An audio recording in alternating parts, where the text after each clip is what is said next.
Bom dia, José Gonçalves, mais uma vez com vocês aqui no nosso canal. E hoje vamos abordar o assunto adultério, divórcio, que hoje em dia a igreja já não tem mais como pecado, como disse ontem, são pecados que, por adaptação, eu confronto hoje, mas a pressão popular é tão grande, a igreja aceita, mesmo que de nariz torto, mas vai aceitando. Uns contestam daqui, outros protestam dali, mas vai aceitando. No decorrer do tempo, se torna uma coisa natural, uma coisa normal, uma coisa igual que todos praticam. Ah, mas ninguém é obrigado a viver com ninguém. Se ninguém é obrigado a viver com ninguém, não tenha a Bíblia como um instrumento de fé. Não tenha a Bíblia como seu estatuto de fé. Porque na Bíblia você vai encontrar pecados. Ah, mas isso é do Antigo Testamento, mas eu vou deixar aqui alguns versículos. Eu não vou ler, mas se alguém quiser que eu leia, deixa nos teus comentários, não se esquecendo de me seguir, ativar o sininho para que toda vez que tiver conteúdo novo, vocês sejam os primeiros a serem avisados. E deixe o seu like, seus comentários, se você quiser ouvir falar versículo por versículo. Mas eu vou deixar alguns versículos que falam sobre algumas questões que para muitos parece que foram mudadas, porque passou o Velho Testamento e hoje vivemos pela graça. Realmente vivemos pela graça. Mas o que é graça? Graça é um valor imerecido. Nós temos a promessa da salvação pela morte de Cristo, não por algo que eu vou fazer, por algo que eu vou me sacrificar. Óbvio que não é óbvio que a Bíblia também diz que é por força, é por querer muito, é com unhas e dentes, ou seja, a carne vai militar contra o espírito constantemente. Então, tem muito momento da nossa vida que tende a carne, fala mais alto do que o espírito. Mas no jejum, na oração e na leitura diária da palavra, a gente torna o nosso espírito forte a ponto de enfrentar e vencer as vontades da nossa carne. Mas isso não impede que ela se levante de novo, porque é nossa carne, é nossa natureza humana, e ela insista em tomar lugar, tomar posição, tomar a direção da tua vida. Mas para que não fique só na minha palavra, vamos ler aqui. Eu vou dar algum exemplo do que era pecado, do que é pecado nos 10 mandamentos, e que tem como referências no Novo Testamento. Em relação a Deus, amarás o Senhor teu Deus de todo o teu coração, de toda a tua alma e de todo o teu entendimento. Isso a gente encontra hoje no livro de Mateus, no capítulo 22, versículo 37. Mas no Antigo Testamento está em Êxodo 20, versículo 3, Deuteronômio 5, versículo 7, não terá outros deuses diante de ti. Êxodo 20, capítulo 20, versículo 4, e Deuteronômio capítulo 5, versículo 8 está: não farás para ti imagem de escultura. E também em Êxodo 20, novamente, no versículo 7, Deuteronômio 5, versículo 11, não tomarás o nome do Senhor teu Deus em vão, que se encontra também no Novo Testamento, em Tiago, capítulo 5, versículo 12.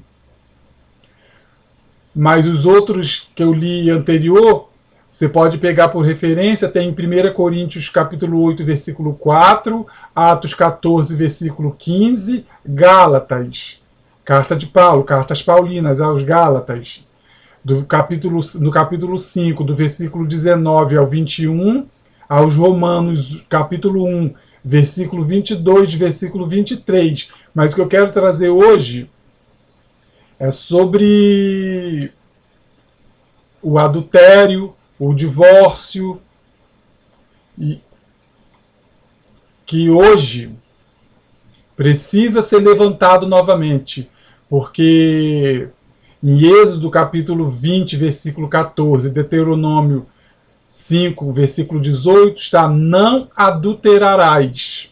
A igreja hoje pega isso como uma normalidade. A igreja hoje vive, muitos, até cargo eclesiástico grande, não vou citar os cargos para não dizer que eu estou falando mal disso ou daquilo, que estão trocando de marido e de mulher como se trocasse de roupa, como se fosse a coisa mais natural do mundo. Para o mundo pode ser natural, mas para quem tem a Bíblia como instrumento de fé não é natural. Não é natural. Isso a gente encontra em Romanos, aos Romanos novamente, capítulo 13, do versículo 8 ao 10. Também 1 Coríntios, no capítulo 6, do versículo 9 ao 10.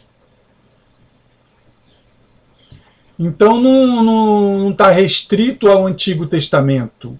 Não é uma passagem descritiva, é uma passagem prescritiva. Óbvio que Jesus diz que se a gente, que tudo será resumido em 2 mandamentos: amarás o teu Deus acima de todas as coisas e o teu próximo como a ti mesmo. Porque a gente cumprindo esses 2 mandamentos, todos os outros, tem gente que diz que só tem esses 2 mandamentos. Não é bem assim.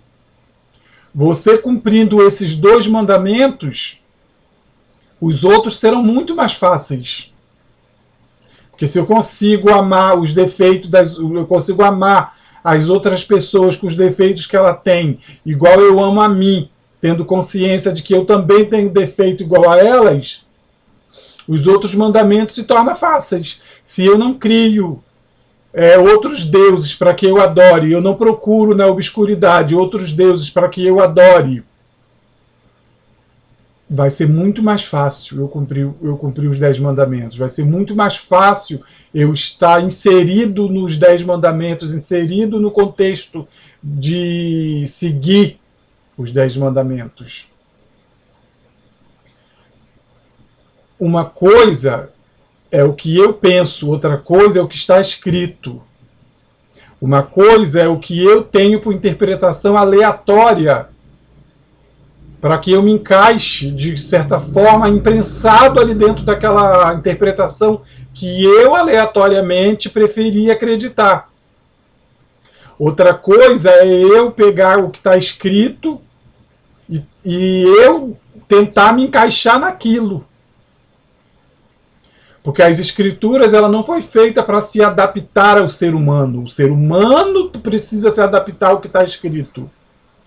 Ah, mas, irmão Josemar, e aqueles casamentos que não deram certo, é falta de respeito, é pancadaria? Isso é com você e Deus. Porque ninguém mostra as caras, ninguém mostra as unhas da noite para o dia. Muitas das vezes você recebeu o conselho do teu pastor, da tua mãe, do teu pai, e mesmo assim você insistiu. E principalmente o Espírito Santo te falava, mas você preferiu dar ouvido ao teu coração. E as Escrituras nos dizem que o nosso coração é enganoso. O nosso coração tende a nos levar para caminhos de perdições. Então não venha me dizer que você não sabia que aquele casamento, que aquele namorado, que aquela namorada só se revelou o que se revelou para você agora, porque você está mentindo.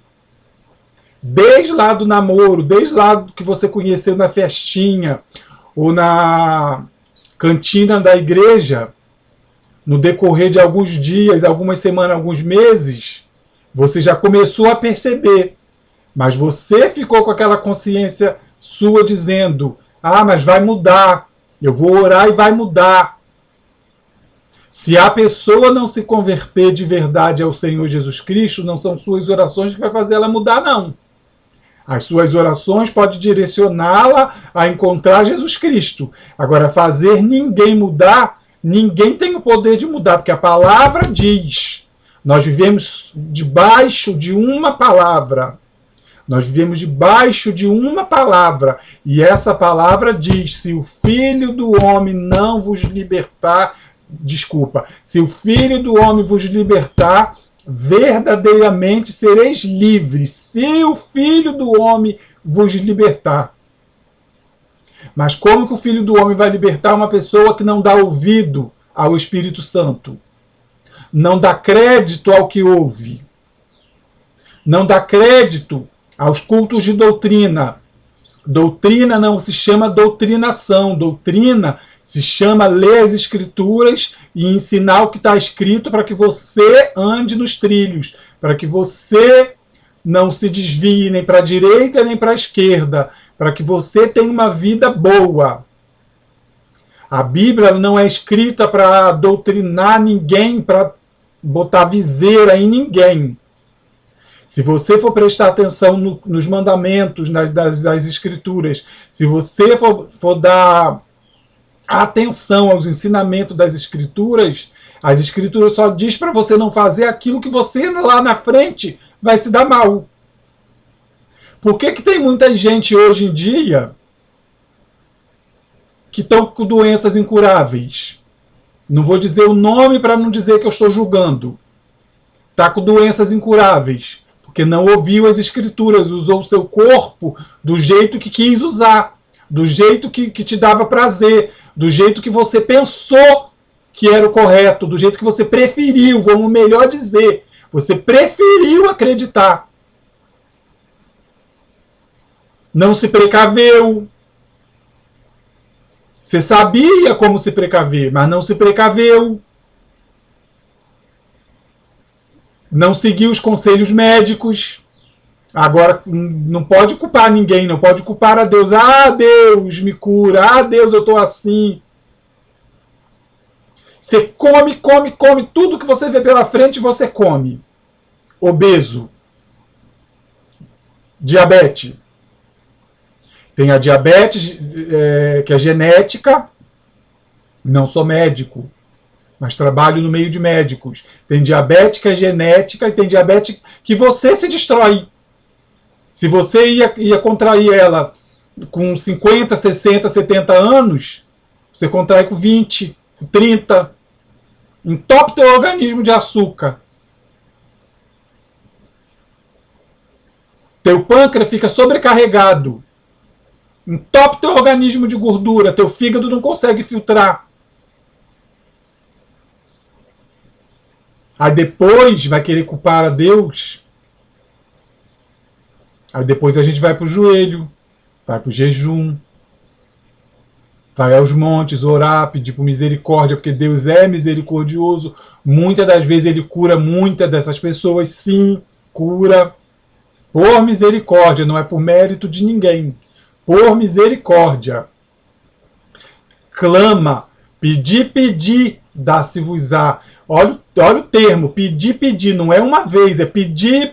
Se eu fosse escrever, eu colocaria reticência para dizer que é pedir várias vezes. Pô, mas Deus quer que a gente fique implorando? Não. Ele quer que você se convença que é isso que você quer. Porque muitas das vezes a gente pede uma coisa a Deus, mas muitas das vezes isso que você está pedindo não é o que você realmente quer. E às vezes você não quer para glorificar a Deus, você não quer por necessidade. Você quer para mostrar que você pôde pedir e você teve. Porque tudo que o mundo faz, a igreja copia, é por disputa. Eu sou mais santo, eu pedi, Deus me ouviu, Deus me atendeu. Não, é por misericórdia. Como diz uma cantora, você pode subir no mais alto monte, descer rolando, de joelhos. De nada vale se você não seguir a palavra de Deus. Se você não seguir os mandamentos que Ele te diz para você seguir. Você tem que viver uma vida de princípios. Se você quer que tudo vai bem na tua vida, siga uma vida de princípios. Que eu não estou dizendo princípios só dentro das Escrituras, porque as leis terrenas, ela também segue princípios bíblicos. Embora muitas vezes as pessoas fogem disso, mas é princípio bíblico. Se você quer ter uma vida de andar dignamente na sociedade, de cabeça erguida, ter sono e dormir tranquilamente, viva uma vida de disciplina, viva uma vida de princípios. Não tenta mudar as coisas achando que Deus também vai mudar tudo em função do que você mudou. Se ele disse para você não fazer, você arranjou um jeitinho e fez, eu consegui, do meu jeitinho eu consegui, mas Deus não está nesse negócio. O próprio Cristo falou, eu não vim para que a lei, eu não vim acabar com a lei, mas eu vim para o que de mim estava escrito na lei se cumprisse. Ou seja, ele é a continuação. Tem muitas coisas que acontecia na lei, se você for ler, aconteceu no Novo Testamento e continua acontecendo. A lei, como eu disse, a lei deu princípios para o homem seguir, estabeleceu condutas de vida. O Novo Testamento é a graça de Deus revelada. Mas essa graça não é liberdade para você fazer o que você quiser fazer, você andar do jeito que você quiser andar. Como eu falei ontem, se lascívia, que é a sensualidade, no passado era pecado, continua sendo. Porque a Bíblia diz que o que causa escândalo comete pecado. Se a roupa que tu veste causa escândalo para o teu irmão, você está pecando. Se o irmão pecou, você é culpado do pecado do irmão. Deus não isenta nenhum dos dois, nem o que cobiçou e nem o que fez quem cobiçar. Os dois são pecadores. Os dois pecaram. Se aquela mulher não era sua, se aquele homem não era seu, você pecou. Eles pecaram, mas você também pecou. Pensa nisso. Pensa em levar as Escrituras a sério. Jesus está às portas. Ele vai voltar. E ele não quer pegar uma igreja despreparada. Por isso a demora. Para nós, Jesus demorou. Não, por isso a demora. Porque ele quer voltar e encontrar todos salvos. Mas, infelizmente, debaixo da própria palavra, ela diz: muitos serão chamados e poucos escolhidos. Esses poucos escolhidos, porque são poucos que vão viver uma vida debaixo da palavra. Debaixo de princípios. Não adianta você criar estratégias para ganhar jovens. Não adianta você criar estratégia para ter um templo cheio de pessoas. Deus não está se preocupando com quantidade de pessoas. Deus está se preocupando com qualidade de pessoas. Como você está por dentro. Se você está curado por dentro.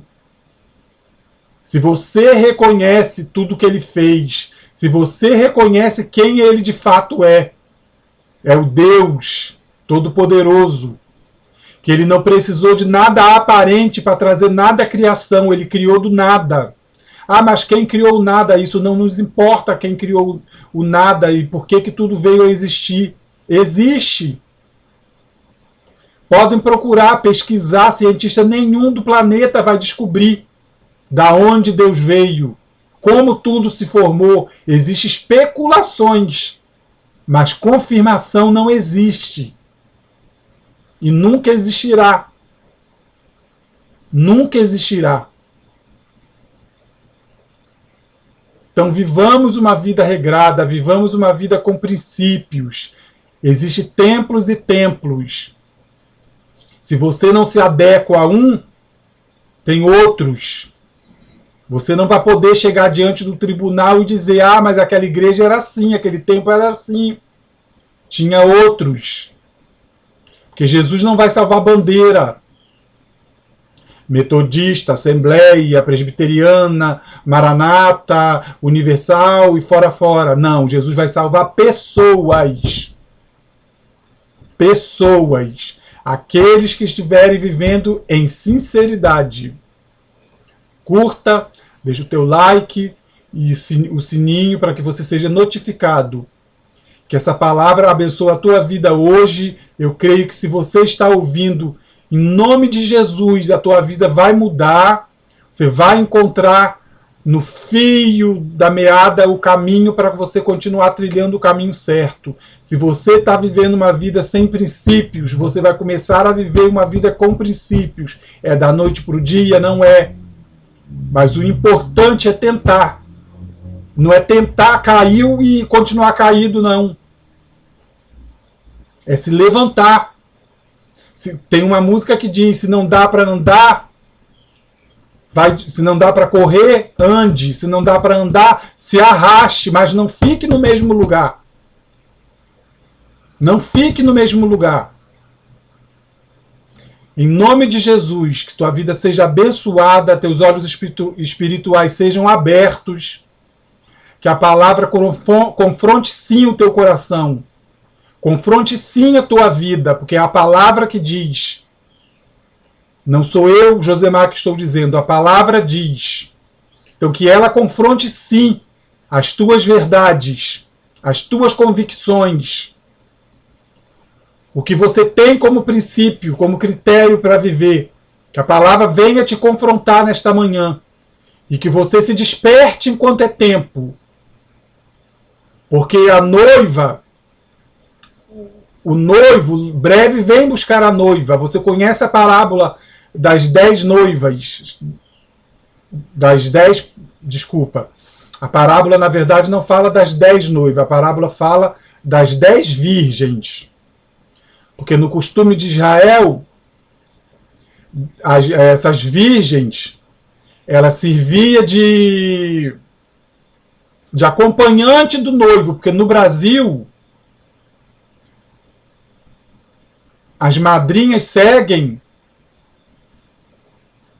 ou melhor dizendo, as madrinhas seguem a noiva seguem a noiva, depois vão se espalhando, fica do lado. Na escritura, como foi escrito, se eu não me engano, até os dias de hoje, não sei se já mudou, mas se eu não me engano, até os dias de hoje, as madrinhas conduz e vai levando o noivo até a noiva, que é um casamento que dura mais de 7 dias até. Não é simplesmente entrou na igreja, saiu, foi para a lua de mel, não. Dura mais de 7 dias as festas. Então 5 estavam com azeite na lamparina. E 5 estavam levando uma vida, ó. Tô nem aí. Se o meu acabar, tem quem me dê. Não é assim. Salvação é individual. Se acabar o teu azeite, joelha, busque. Não fique esperando que outras pessoas orem por você. O que você pode fazer por você, ninguém vai fazer. Porque o que você não podia fazer, Jesus já fez. Foi vencer a morte, vencer o inferno, vencer Satanás, vencer até a tua carne. Mas você precisa se prontificar. Você precisa se colocar na posição de servo e serva do Senhor. Porque enquanto você não se colocar na posição de serva e servo do Senhor, ele diz bem claro, eu tenho compromisso com quem tem compromisso comigo. Então seja um compromissado a partir de hoje. Não seja uma virgem louca. Seja uma virgem prudente, que busca a Deus em oração, que busca a unção dos céus, revelação dos céus. Agradeço a oportunidade, como disse, eu oro que essa palavra confronte você nessa manhã, confronta a verdade que você acredita que é verdade, que você passa a ter uma vida regrada, passa a ter uma vida de princípios, não crie estratégia, não mude as coisas de lugar. Se você tem que passar, você passe. Não tenta criar nada, não tenta mudar nada. Viva a vida que Deus quer que tu viva. Primeiro eu vou fazer isso, depois eu faço o que Deus quer. A Bíblia diz, sem mim nada podeis fazer. Então não é sem Jesus que tu vai conseguir chegar a lugar nenhum. Primeiro Jesus na tua vida. Depois as outras coisas você pode conseguir. Em nome de Jesus, fica com essa palavra. Amém.